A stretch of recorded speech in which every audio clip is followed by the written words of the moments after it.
Merhabalar, alandayız, sınırsızdayız ve geçtiğimiz aylarda Birleşik Krallığı sarsan neofaşist ayaklanmaları konuşmak için buradayız. Bu ayaklanmaların arkasındaki konjonktürel etmenlerin neler olduğunu, ülkedeki antifaşist hareketin aşırı sağın yükselişine karşı nasıl örgütlendiğini ve ana akım siyasi partilere karşı nasıl konumlandığını ele alacağız. Bu bağlamda sorularımızı yönelttiğimiz antifaşist militan Paul Holborow'u dinleyeceğiz. Stand Up to Racism'den Paul bizlerle. Hello, Paul, and welcome. It's a pleasure to host you today on Alan and on Without Borders. If you would allow Hello. me to briefly introduce you, you are a founder member of the Anti-Nazi League that was founded in 1977, and you are actively centrally involved with Stand Up to Racism, one of the most organized anti-fascist organizations in the UK, if I might say. And you are so actively fighting to counter the spread and rise of neo-fascist ideas in the UK. And actually, well, lately, horribly, we are not just talking about ideas, but also neo-fascist rallies and attacks.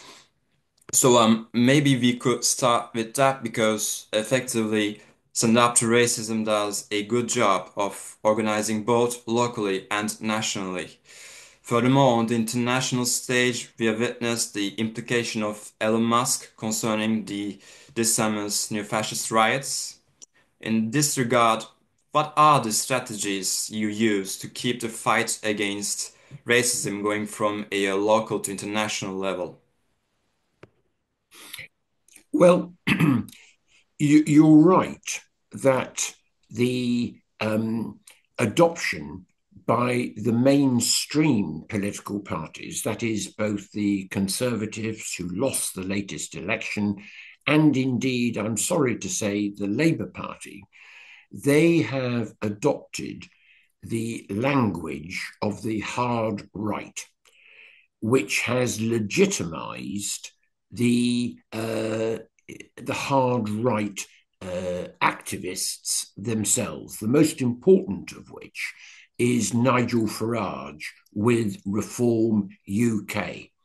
They won 4 million votes at the general election, and they came second to the Labour Party in 89 seats. So that is a real threat, particularly if you put that in the context of what has happened in Europe, from Italy to France. And now we have the German election coming up in February, where the AfD, the Alternative für Deutschland, is likely to do very well indeed.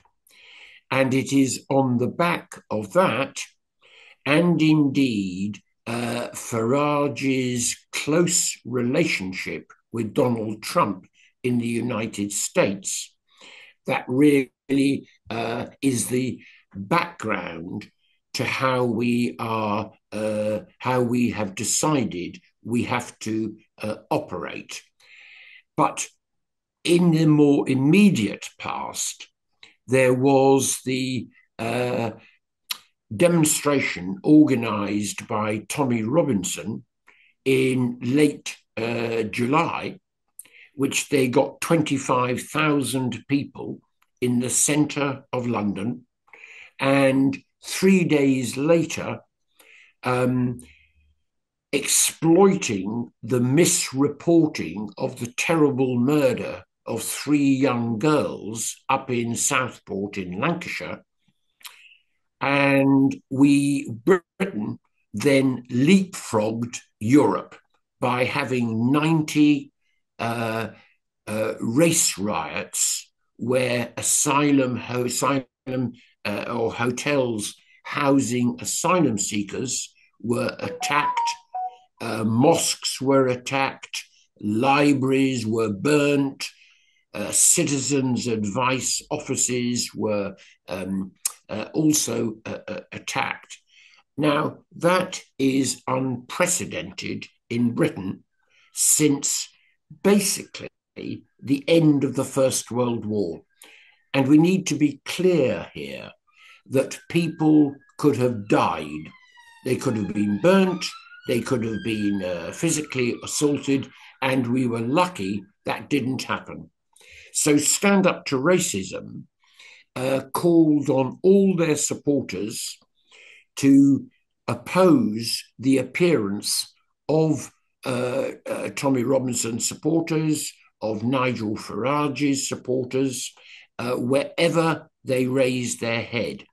And I'm very pleased to say that there was a magnificent response to the race riots from many, many ordinary people who came to stand by their Muslim brothers and sisters, to defend the mosques and so on. But more was required. So a small anti-hard right, anti-racist demonstration was organised against Tommy Robinson in July.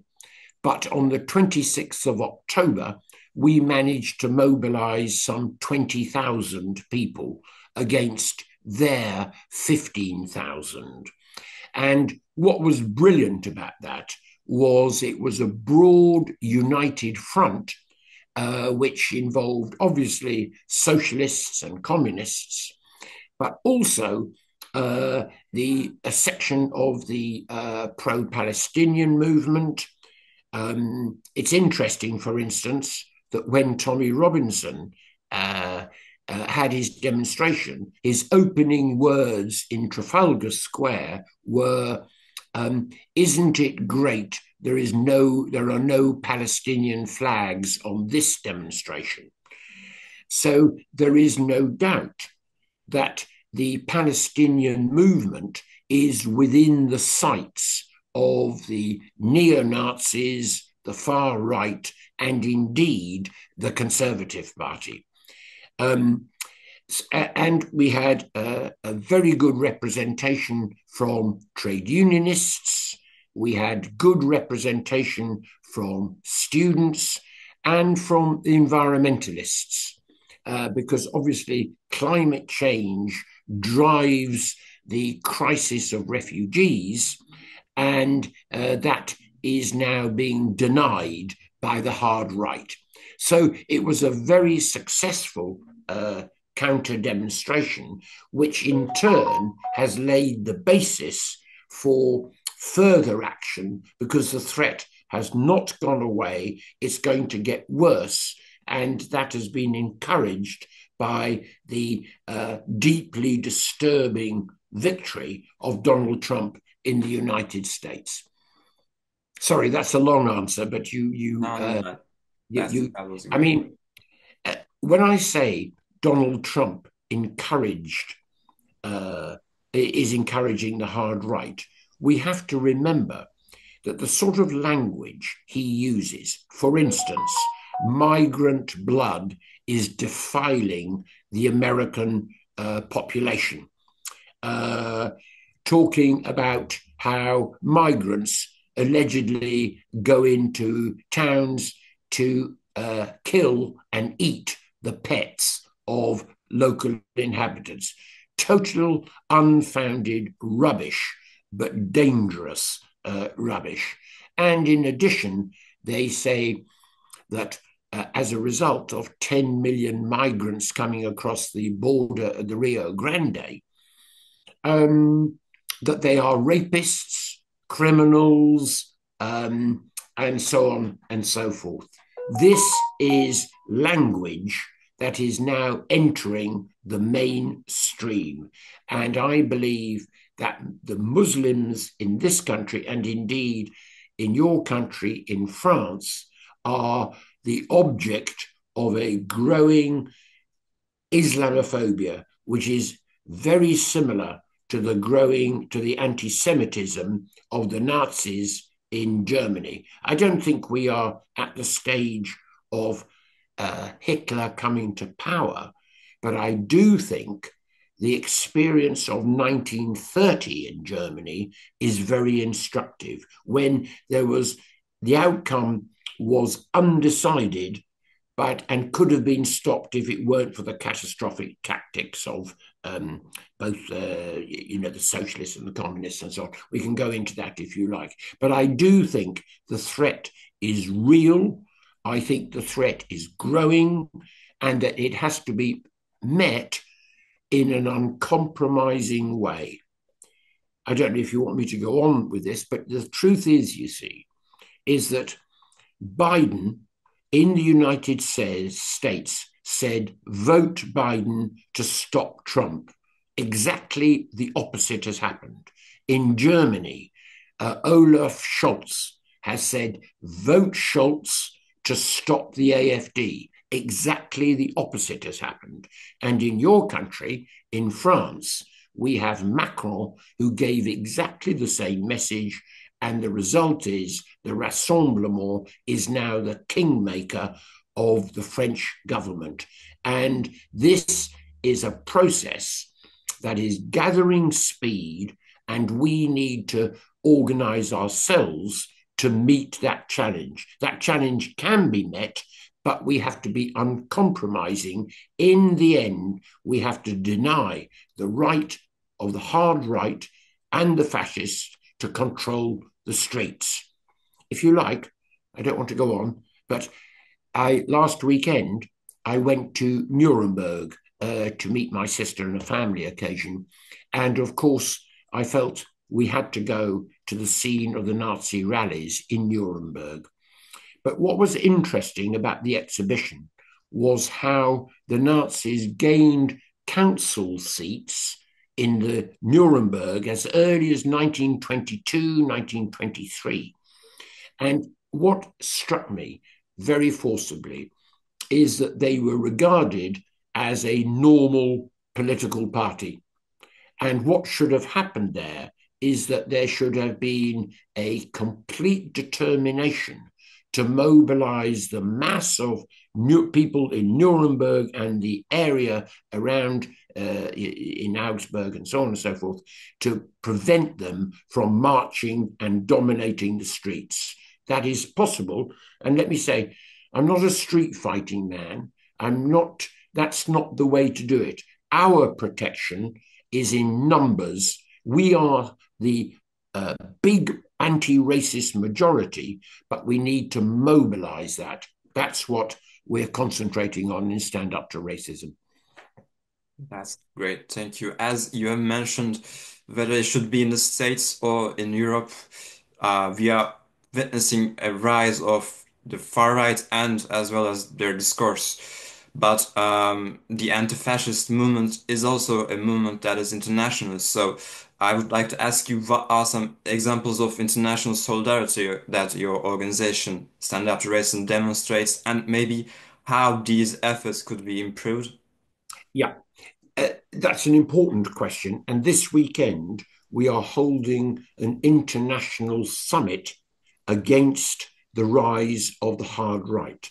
There will be speakers from Italy, from Germany, from France, and crucially from America, speaking there, in order to discuss how we can, through mobilizing numbers, confront the Nazis. And this is an important discussion. If we rely on liberals, then of course they are welcome to join the United Front. But we should also be aware that it was the East Coast liberals that failed to mobilize the American electorate, because they are responsible for neoliberalism, a decline in living standards, precarious jobs, and actually are soft in opposing the racists. So that is one of the talking points at our summit on Saturday. And we also are in touch, obviously, with anti-fascists across Europe. We can learn from them. I mean, there was a very impressive demonstration in Germany a couple of years ago against the AfD, involving something like 500,000 people. There is also opposition in Austria, less so in Italy and in other countries, and we would like to spread our experience modestly. We haven't got all the answers, but we think we're going in the right direction. And we hope that our experience can be of value to people elsewhere in Europe. And well, going back to the UK, and one of the questions that pops to my head is the question of ethnically diverse cities, because it's a ground of arguments for neo-fascist ideas. So I would like to ask you if you employ different strategies for more ethnically diverse cities like London compared to other less diverse parts of the UK? That's a good question. By and large, we have the same strategy across the country, particularly in the major towns and cities, which, to our great benefit, are pretty diverse, and they are migrants, first, second, third generation migrants, if one can describe them in that way, are pretty integrated into British society. But they are the object of Islamophobia on a huge scale. Now, obviously, we are against Islamophobia. We are equally against anti-Semitism, and we are against all forms of racism. But there is no doubt in my mind, and more generally in Stand Up to Racism, that Islamophobia is the main threat to not only the Muslim community, but the wider trade union movement. And we are making serious progress in winning the trade unions to stand up to racism. So virtually all the major trade unions now back Stand Up to Racism. And our responsibility now is to turn that very welcome support from the top of the trade unions into support at the grassroots and rank and file level. So we go to workplaces, we leaflet workplaces, both white collar and blue collar, and people, the general approach of people. Of course, there are some people who tell us to go away, probably in not more robust language than that.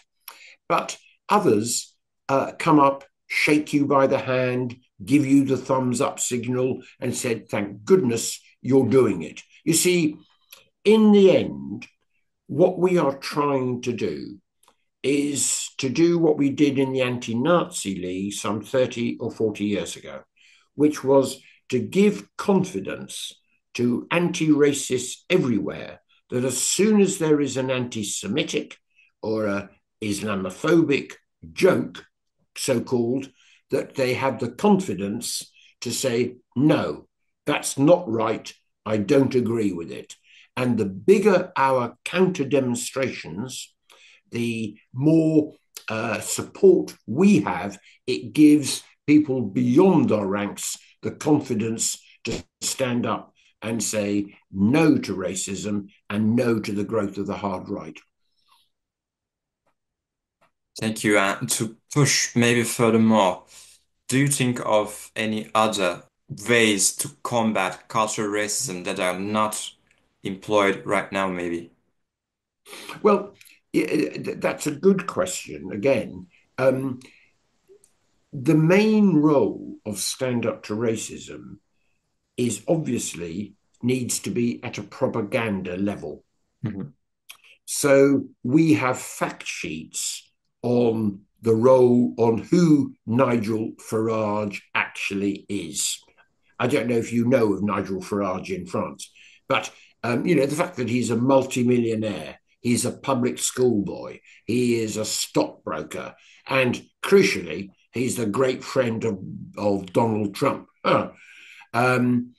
So it's in propaganda terms. So that, for instance, a couple of nights ago, I spoke at a large speakers meeting, a large teachers meeting, a union meeting, where we explained the danger and we suggested to the teachers that they use our material we're producing for schools and school kids, school students, to inform them of the counter arguments, because there is no doubt that among some schools, particularly up in the north where there is a huge amount of deprivation and so on, those students will be influenced by the racist ideas. So that's one thing. I mean, obviously with postal workers, we're talking to union branches there.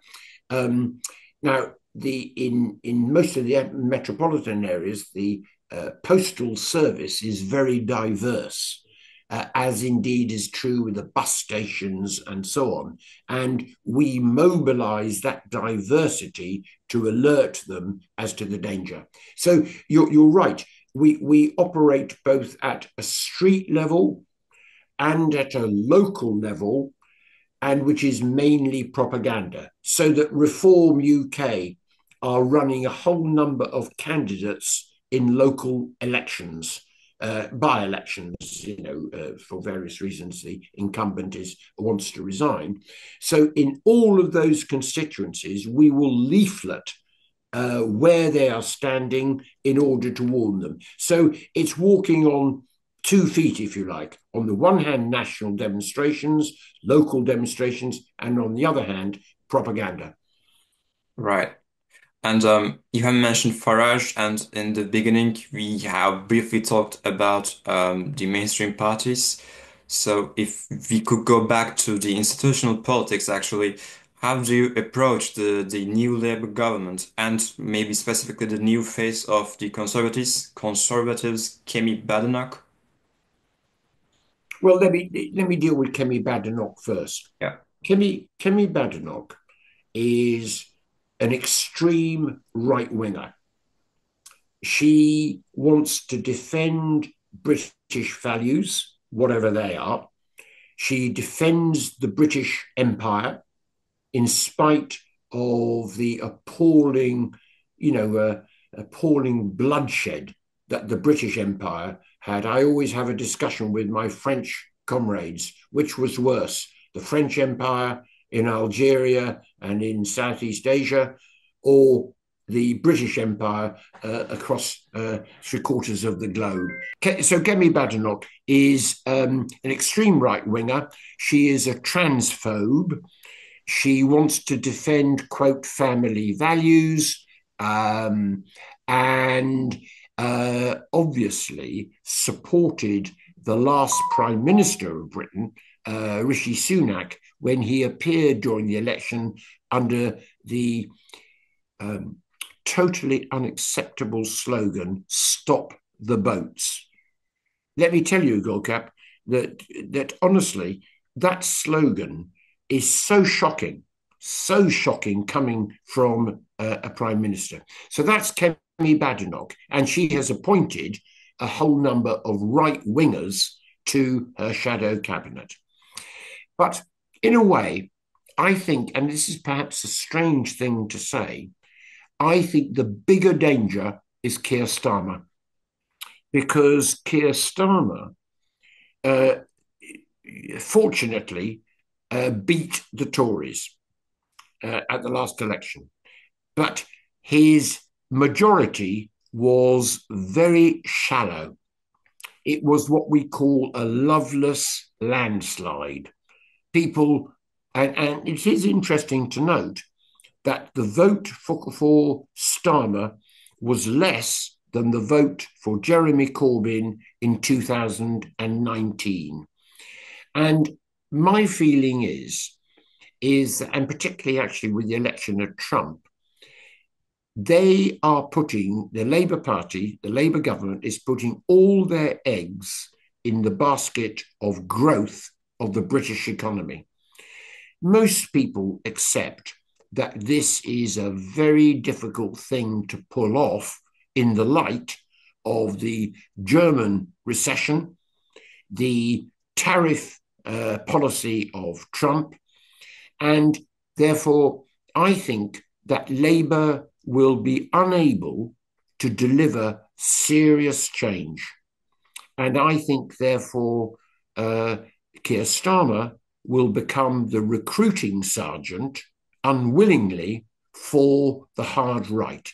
Let me give you an example.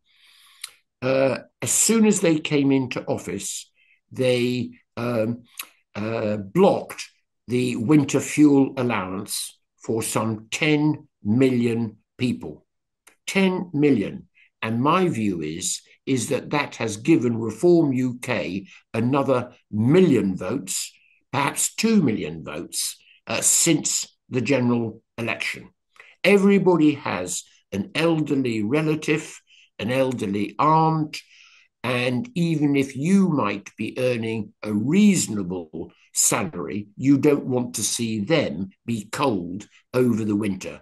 That's what the Labour government has done. And they've introduced a number of other anti-working class measures, which will increase the despair and the desperation of people. So I think that we have to prepare for a Labour government that is going to attack wages, attack conditions, and attack the NHS. So how we put it in Stand Up to Racism, we argue for the necessity of both a shield against the fascists, which has a big united front, but we also need a sword that begins to slice away at the, if I may put it like this, the capitalist system that is afflicting people. And we need to show people in Reform UK that are not hard racists that they are right to be angry, but it is not the migrants that are responsible, it is the employers, the rich, and so on. And therefore, every strike, every struggle against rising rents and so on has to be taken up by people to offer the supporters of Reform UK a different way forward. And this is very important. So sword and shield together is the strategy, I think. And well, you have mentioned the necessity, if I might say, to swing a sword to capitalism, notably. So I would like to actually ask you how do you interpret the effect, the impact of neoliberal policies on the rise of whether we should call it hard right, far right, or neo-fascism? Well, it is essentially the failure of a 30-year-long policy of neoliberalism. And we are still experiencing the financial crisis of 2007 to 2009, which was then, of course, followed by, obviously later on, 10 years later, COVID. And it is the combination of those two things that has taken a wrecking ball to the lives of millions of people. If I tell you that in the United States, 60% of the population are one paycheck away from poverty. And that makes people obviously very nervous and anxious. In this country, we have 4 million children that are being raised in poverty. Now, if I were a parent of those children, I would be demanding a better situation for them. And if it doesn't happen, you become desperate and you are open to the arguments against migrants, which of course is completely illogical because you go into any hospital and thank God for migrants. The NHS wouldn't function without immigration. The same in terms of the hospitality industry, in terms of council services, and so on. So, the role of neoliberalism has been incredibly destructive. Both in Europe, as you well know, northern France is a ghost land in terms of what it was like in employment with the mines and steel and so on and so forth. And I think you come from Lille, you probably experienced exactly the same problems there. And so neoliberalism, as ever, we have a saying that the rats come out of the sewer of capitalism, and we need to deal with not only the rats when they appear on the streets, but the actual sewer that produces those rats. And that's the question of the sword against the economic system under which we all live. Thank you. Just a little question, maybe before my actual question. Do you think we could qualify stand up to racism as a grassroots movement, principally? Without doubt. Right. Without doubt. I think we have all been in too many meetings where there is a lot of talk from the top, good phrases. That's welcome, of course, but it has to be matched by action on the ground. And speaking of that action, in order to fight the threat that we are facing today, do you think a grassroots movement is enough by its own, or a common combat with certain political parties should exist? Like, how do you interpret the relationship between a grassroots movement and the political world, if I might say? That's yet again a good question. And it is very noticeable that, let me put it round the other way. We welcome support in particular, and we have it from the trade unions who are very close to the Labour Party. But I'm sorry to say that there are very few Labour MPs that associate with Stand Up to Racism. This is something we regret. And obviously, we have Jeremy Corbyn, we have various other leading left-wing MPs who are part of Stand Up to Racism, and we are very happy to have that. We also have all the independent MPs that got elected basically on a Corbyn ticket at the last election. All they support us. But the reaction of the official Labour Party is to both ignore us and to ignore the problem, and hoping that the problem will go away. But it is interesting that if you read their journals who support the Labour government, they are warning Keir Starmer that as night follows day, if he does not deliver, then we will be in the situation of America, Germany, or France. So that's right. In terms of the Green Party,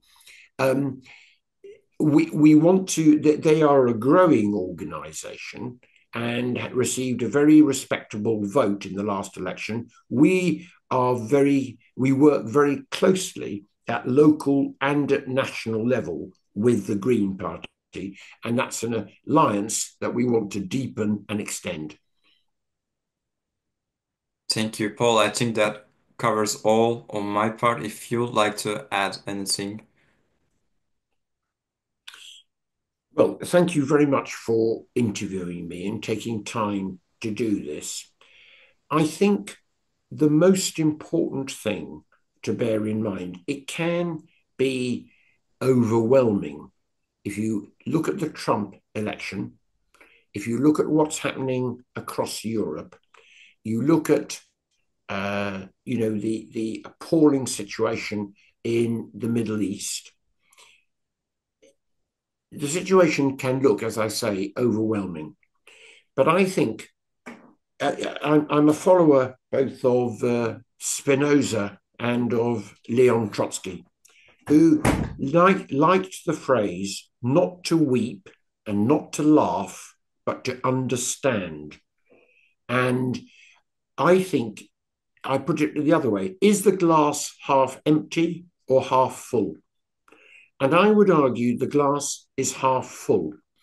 The reaction in the UK to the race riots was was really encouraging. The riots were deeply disturbing and dangerous, but the response of ordinary people, black and white, old and young, gay and straight, standing together, shows there is a way forward. And I suppose, respectfully, I would ask our European colleagues to take heart from that. You know, we in Stand Up to Racism, we think, have a route march which can crash through the fascists and the hard right.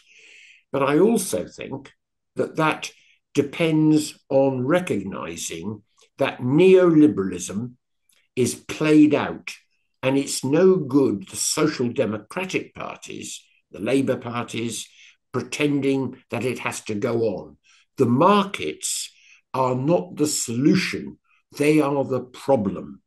And I think an increasing number of people begin to recognize that as well. So I'm hopeful. I don't think I'm whistling in the dark. I think that we are living in turbulent times as capitalism crashes into crisis, but we are offering a solution that can, shall I return to the metaphor, not only get rid of the rats, but get rid of the sewer that produces them. And I think we have a big job ahead of us, but I'm hopeful, and I think we can. I can't guarantee success, but I'm sure that if we don't try, then we won't achieve anything, and the hard right will continue to forge ahead.